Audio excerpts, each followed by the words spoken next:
Thousands of coins exist, but it all starts with one. This is Bitcoin. What it is, why it's called digital gold, and what it is not. Before trusting any coin, ask 5 questions. What's it for? Who controls it? What's its supply? How is it secured? And where does its value come from? Let's run Bitcoin through them. Bitcoin's purpose is sound, scarce money. There will only ever be 21 million coins, and new supply halves roughly every 4 years. No company or government can change that. That scarcity is the heart of the digital gold thesis. It's secured by proof of work.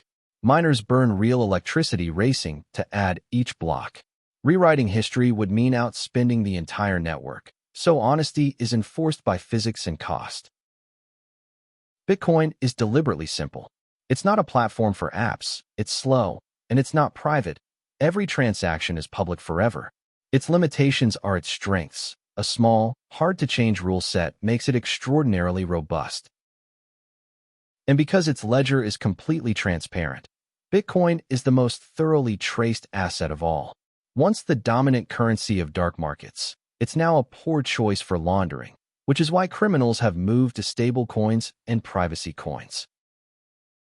Scarce, neutral, censorship-resistant money you can send across the world. That's Bitcoin. Next, the platform that does the opposite, Ethereum. Subscribe.